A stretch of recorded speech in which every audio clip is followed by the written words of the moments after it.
కానీ BJP party బ్రాహ్మణుల కనుసైగల్లో నడుస్తుంది. ఎస్సీ ఎస్టీ బీసీలను అందులో ఒక పావులుగా వాడుకుంటున్నారు అనేసి కొంతమంది విమర్శలు చేస్తున్నారు. దీన్ని ఏ విధంగా చూస్తారు? ఈరోజు భారతీయ జనతా పార్టీ కార్యకర్తలు కానీ లేకపోతే వాస్తవానికి మీ బీజేపీ పార్టీ బ్రాహ్మణుల కనుసైగల్లో నడవట్లే? అట్లేం లేనా, మా పార్టీ ఎప్పటికైనా సరే ఇది అన్ని కులాలకు అన్ని మతాలకు సంబంధించిన పార్టీ. ఇది భారతీయ జనతా పార్టీ స్టాండ్ ఒకటే, దేశం ముఖ్యం మనందరు కూడా. ఓకే, దేశం ముఖ్యం, ధర్మం ముఖ్యం, తర్వాత పార్టీ. కానీ ఎస్సీ ఎస్టీ బీసీలను ఒక పావులుగా వాడుకుంటారనే ఆరోపణలు కూడా వస్తున్నాయి. ఇది అట్లేం లేదన్న, మీరు అట్లా బయట ప్రచారం చేస్తారు. కానీ ఈ రోజు గల బీసీ ప్రధానమంత్రి నరేంద్ర మోడీ గారు మీరు చూస్తున్నారు, 3వ టర్మ్ గల ప్రపంచంలో కల్లా అతి శక్తివంతమైన ప్రధానమంత్రి మన నరేంద్ర మోడీ గారు. ఒక బీసీ కులం నుంచి వచ్చిన, బ్యాక్వర్డ్ కాస్ట్ నుంచి వచ్చిన. ఓకే, ఈరోజు తెలంగాణ రాష్ట్రంలో కానీ వివిధ రాష్ట్రాల్లో కానీ సీఎంలు కూడా బీసీ నాయకులు చాలా మంది ఉన్నారు.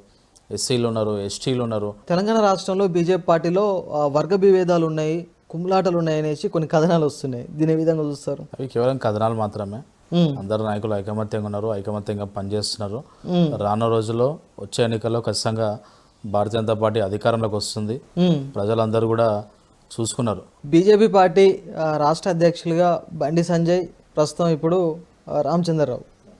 ఇద్దరి మధ్యలో ఉన్న డిఫరెంట్ ఏంటి? ఇద్దరి మధ్యలో డిఫరెంట్ అంటే సంజయ్ అన్న ఆ రోజు అక్కడ ఉన్న టైంలో బీఆర్ఎస్ మీద ఆ పోరాటం అవన్నీ కూడా చూస్తున్నాం మనందరం కూడా. ఆయన కింది స్థాయి నుంచి వచ్చిండు, ఒక అగ్రెసివ్ నేచర్లో బయటికి వెళ్ళి పనిచేసిండు, పార్టీని అంతా కూడా తీసుకొచ్చిండు. తర్వాత రామచంద్రరావు వచ్చిండు, ఆయన ఆధ్వర్యంలో కూడా ఒక ఏబీపీ కార్యకర్త సంఘం నుంచి, ఏబీపీ కార్యకర్త నుంచి ఆయన కూడా చాలాసార్లు జైలుకి వెళ్ళి ఎంతో కష్టపడి, అంటే పార్టీకి ఒకటి గుర్తింపు వచ్చింది మనకి. ఏంటంటే పార్టీలో అందరూ కూడా ఒక నమ్మకం ఏమొచ్చిందంటే పార్టీ ఎప్పుడు కార్యకర్తకు అన్యాయం చేయదు, ఎలాంటి పరిస్థితులు ఉన్నా కానీ పార్టీ గుర్తిస్తుంది. అలాంటి వ్యక్తులను ఇలా చూస్తే మన చిన్న స్థాయి ఉన్న వ్యక్తులు అంతమంది, కిషన్ రెడ్డి గారు కానీ, డాక్టర్ లక్ష్మణ్ గారు కానీ, అందరూ కూడా చిన్న స్థాయి ఉన్న నాయకులను కూడా అధ్యక్ష చేసే అవకాశం కేవలం భారతీయ జనతా పార్టీలో ఉంటుంది.